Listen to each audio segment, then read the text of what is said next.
Voilà un signe de notre époque qui doit nous intéresser comme psychanalystes.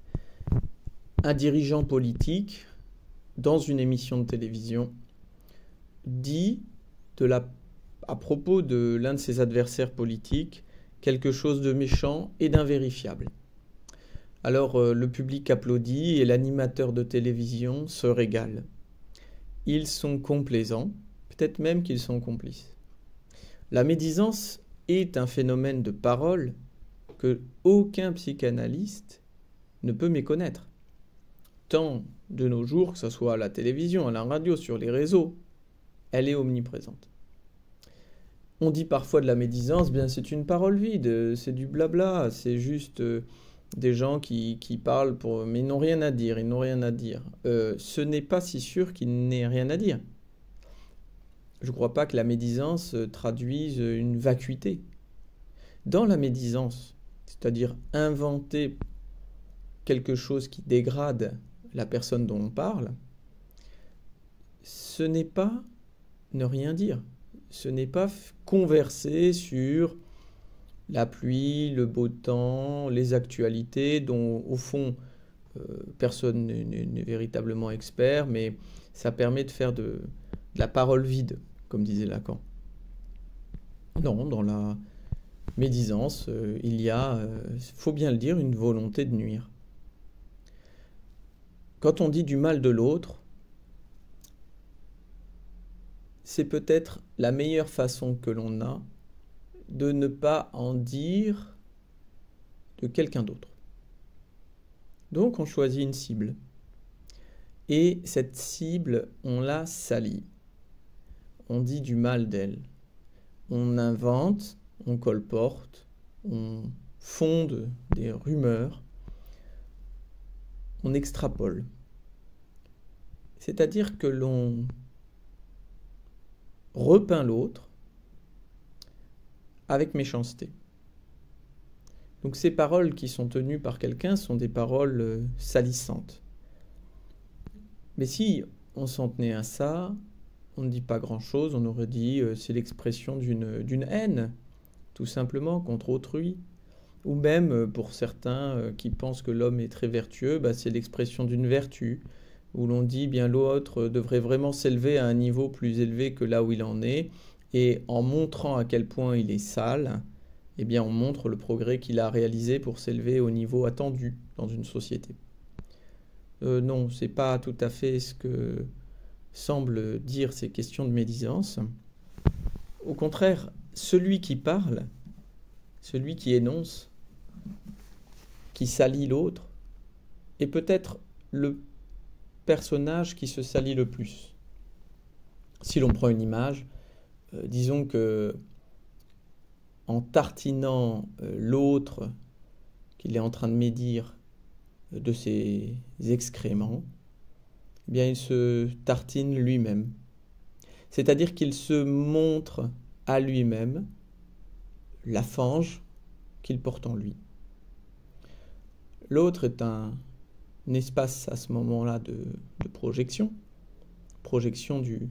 du mal à dire, je dirais de la chose la plus mauvaise qui est à l'intérieur de celui qui médit, et il nous l'expose en repeignant l'autre avec ses propres excréments une fois de plus. L'observateur attentif verra que le médisant est très sale en vérité. Qu'en salissant l'autre, c'est lui-même qu'il se salit. Et l'observateur attentif pourra se dire, me prenant à témoin de cette situation, je suis moi-même sali. Parce que je suis mis en face, mis en exposition d'une situation particulièrement violente, particulièrement salissante pour l'auditeur. C'est pourquoi il y a une complaisance, c'est pour ça qu'il y a une complicité. On aime voir répandre les excréments. Et le plus grave, c'est que parfois l'auditeur passif devient celui qui va colporter la rumeur. C'est-à-dire qu'il a observé la médisance et il la répète, se faisant à ce moment-là du mal à lui-même aussi, s'identifiant aussi au mal qu'il a vu, voir, enfin qu'il a vu l'autre dire d'un tiers. Alors pourquoi on fait ça? Dans quelques situations, c'est disons par jalousie, par envie. On suppose que celui dont on dit du mal jouit mieux, jouit plus fort. On le rejette pour ça. On le rejette en parole pour mieux épouser en intention ce qui au demeurant n'existe que dans la tête du médisant, c'est-à-dire le fantasme que l'autre jouit mieux. Et ainsi, le médisant, en fait, nous informe, nous parle de lui et de son peu de considération qu'il a pour son amour-propre, qui n'a rien de propre. Il salit lui-même son nom, en salissant celui d'autrui.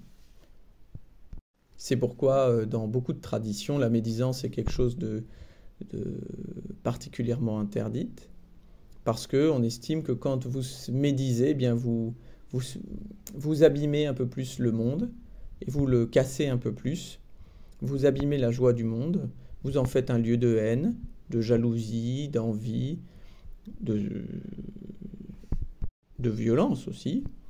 Or, l'important n'est pas ici de dégrader, de se dégrader, de s'afficher comme un individu dégradé, fût-ce pour dire à quel point on manque de jouir, on peine à jouir.